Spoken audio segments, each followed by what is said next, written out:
और चलिए फिलहाल सीधे रुख करते हैं यूपी के बागपत का, जहां पर नरेंद्र मोदी पहुंचे हुए हैं, रैली को संबोधित कर रहे हैं। भारत मां की रक्षा करने वाला का सर अभी तक वापस नहीं लौटा। क्या ये तय करने का आपका ये तरीका है?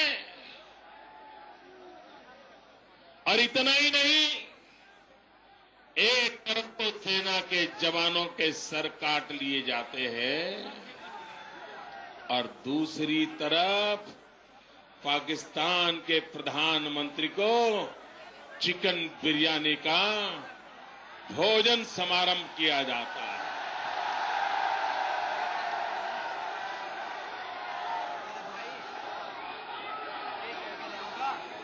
ऐसे हालात में जबकि हमारे जवान के सर काट लिए गए थे,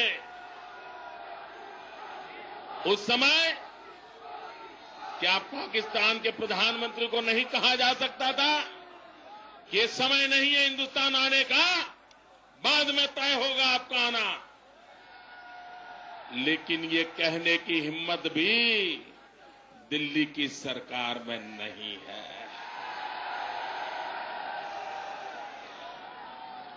भाइयों बहनों, जवानों के जीवन को असुरक्षित कर दिया है।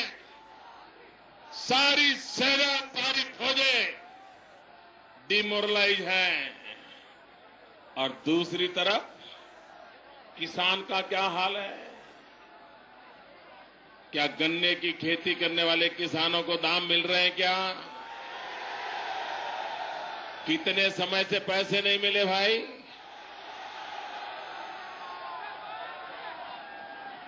ये चीनी कौन चबा गया? ये गन्ने कौन लूट गया? ये किसानों को बर्बाद कौन कर गया? ये किसानों को बेहाल किसने किया? ये किसानों को कर्जदार किसने बनाया? ये किसान के बच्चे भूखे मरने लगे किसके कारण? जो किसान देश का पेट भरता था, वो किसान का पेट नहीं भर रहा। कौन जिम्मेवार? भाइयों बहनों, क्या ऐसी सरकार को एक दिन रहने का अधिकार है क्या? भाइयों बहनों, चौधरी चरण सिंह जी कांग्रेस की रीति नीति से तंग आकर के किसानों के खिलाफ कांग्रेस के रवैयों के कारण ये किसान नेता मैदान में आए थे और कांग्रेस के नाको दम कर दिया था। किसान की भलाई के लिए किया था। भाइयों बहनों, सार्वजनिक जीवन में, पारिवारिक जीवन में हर संतान का सपना होता है अपने मां बाप की इच्छा को पूरी करना। अपने मां बाप के अधूरे सपने पूरे करना, ये हर संतान का पवित्र कार्य होता है। कभी भी कोई संतान जिन्होंने अपने बाप को बर्बाद किया हो, उनकी गोदी में जाकर के बैठता नहीं है भाई, कभी भी नहीं बैठता है। भाइयों बहनों, हम चौधरी चरण सिंह जी का आदर करते हैं। किसानों की भलाई के लिए, उनके रास्ते पर चलने के लिए हम विश्वास करते हैं। लेकिन उन्हीं का बेटा चौधरी चरण सिंह का रास्ता छोड़ दिया।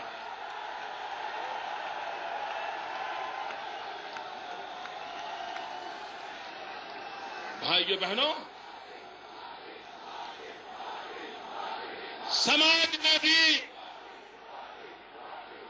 कोई बेटा अपने बाप का रास्ता छोड़ देता है तो समाज उसको स्वीकार नहीं करता है। और सिलसिले भाइयों बहनों, सत्ता सुख के लिए जो पिता के आदर्शों को छोड़ देते हैं, सत्ता सुख के लिए पिता को परेशान करने वाली पार्टी के गोद में बैठ जाते हैं, ऐसे लोगों पे आप भरोसा करोगे? आपका भला होगा। उनको हवाई जहाज उड़ना है, उड़ने दो, जाओ, वापस जाओ। बागपत को हवाई नेता नहीं चाहिए, बागपत को धरती का नेता चाहिए। बागपत को किसान के साथ कंधे से कंधा मिला करके चलने वाला नेता चाहिए। भाइयों बहनों, अगर बागपत को जमीनी नेता मिला होता तो ये रास्ते इतने खराब न होते। दिल्ली के पड़ोस में है बागपत, लेकिन भाइयों बहनों, विदेश का कोई भी मेहमान गांव देखने जाएगा, ऐसे रास्ते देख करके वो कैसे भरोसा करेगा कि हिंदुस्तान 21वीं सदी में नेतृत्व करने वाला है। ये हवाई नेता है, उनको आपके रास्ते की परवाह नहीं है। सत्ता सुख के रास्ते पर डूबे हुए नेता किसान का भला नहीं कर सकते। भाइयों बहनों, ये दिल्ली सरकार के रहते उनके कारनामे के कारण, भाइयों बहनों, आज देश के किसानों को आत्महत्या करने की नौबत आई है। युद्ध के अंदर जितने जवान मरे हैं,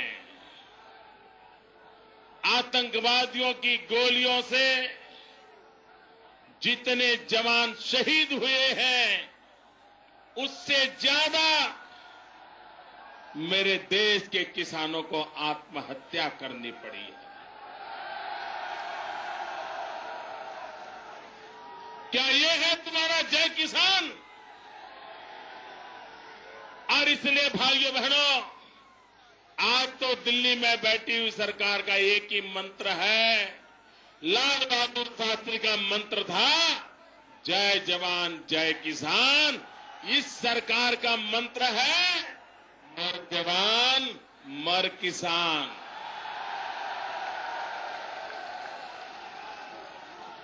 जवान मरे उनको पीड़ा नहीं, किसान मरे उनको परवाह नहीं।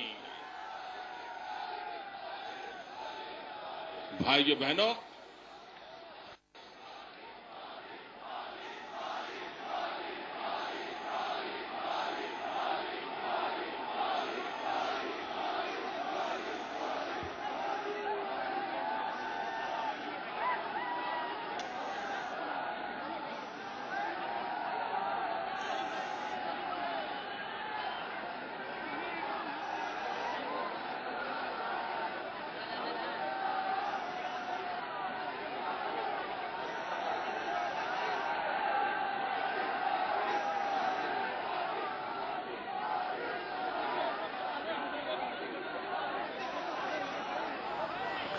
तो नरेंद्र मोदी यूपी के बागपत में रैली को संबोधित कर रहे हैं। वहां पर पहुंचे हुए हैं। लगातार भारत विजय अभियान के तहत ताबड़तोड़ नरेंद्र मोदी की रैलियां हो रही हैं और बिना नाम लिए अजित सिंह पर निशाना साधा। चौधरी चरण सिंह का सम्मान करते हैं, ये सीधे तौर पर कहा।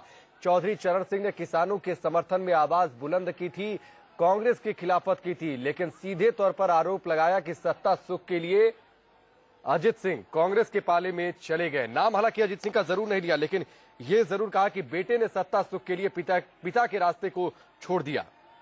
इसके बाद एक बार फिर से लाल बहादुर शास्त्री के नारे का उल्लेख किया नरेंद्र मोदी ने। साफ कहा कि लाल बहादुर शास्त्री ने नारा दिया था जय जवान जय किसान, लेकिन कांग्रेस की सरकार में यह नारा बदल गया, अब मर जवान मर किसान। दूसरी तरफ सरकार की नीतियों को भी लेकर हमला किया नरेंद्र मोदी ने।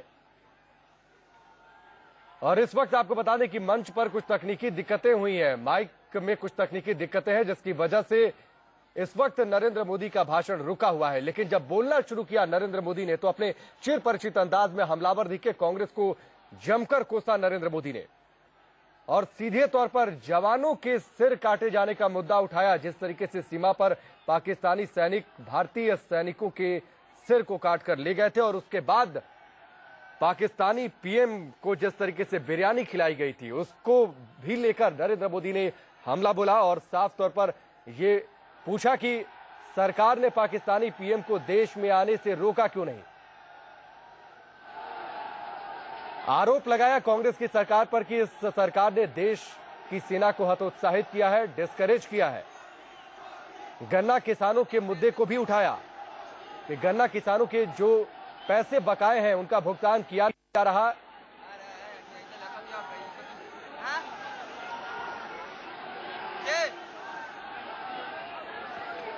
मोदी कति 15 मिनट हो लिएर भाषण दिएर अरू नेबी कति